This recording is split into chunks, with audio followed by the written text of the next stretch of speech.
নমস্কার, পাঁচমিশালির আজকের পর্বে সকলকে স্বাগত। আজকের বিষয়, বিপদের দিন কি ঘনিয়ে আসছে? পৃথিবী কি সত্যিই বড় বিপদের সামনে দাঁড়িয়ে আছে? সত্যি কি আমাদের শেষের দিন এগিয়ে আসছে? যদি সত্যি সেরকম কোনো বিপদ আসে, তাহলে আমাদের কে বাঁচাবে? বা আদৌ কি বাঁচার কোনো উপায় আছে?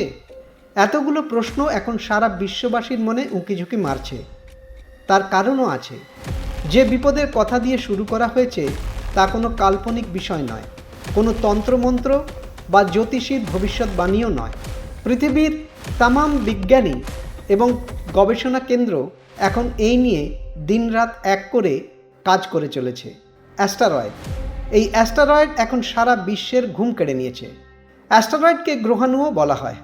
আলোচনার সুবিধের জন্য একে মহাকাশে ভাসমান শিলাও বলা যেতে পারে। তবে শিলা বললেই সাধারণত আমরা পাথুরে কোনো জিনিস বুঝি। এই অ্যাস্টেরয়েড কিন্তু সেরকম কিছু নয়। এই অ্যাস্টেরয়েডকে জ্যোতির্বিজ্ঞানীরা 3 ভাগে ভাগ করেছেন: 1 সি টাইপ, 2 এম টাইপ এবং 3 এস টাইপ। সি টাইপ মানে যাতে কার্বনের ভাগ বেশি থাকে, আর এম মানে মেটালিক, এস হচ্ছে সিলিকোসিয়াস মানে বেশিটাই পাথুরে।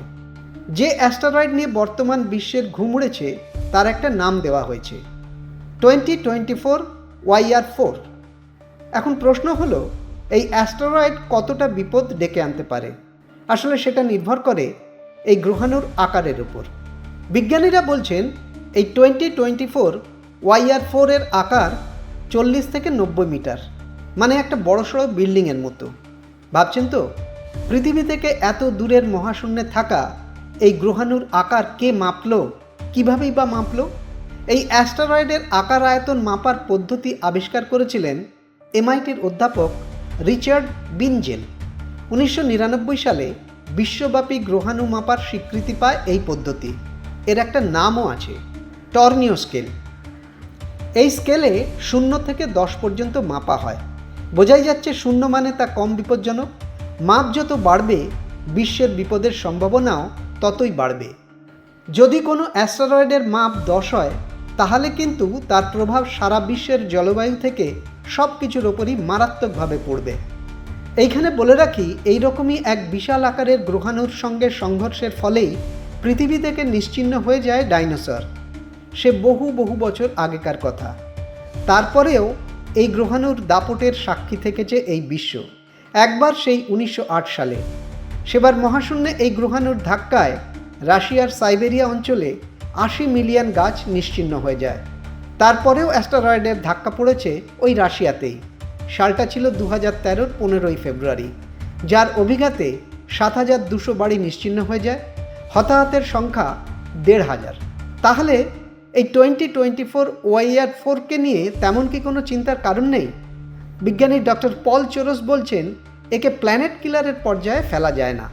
ডক্টর পল চোরস হলেন center for near earth object স্টাডিজের ম্যানেজার। এই সংস্থা নাসার সঙ্গে একযোগে কাজ করে। তবে বিপদ যেমন আছে, বাঁচার পথও আছে। বিজ্ঞানীরা অন্তত সেরকমই বলছেন।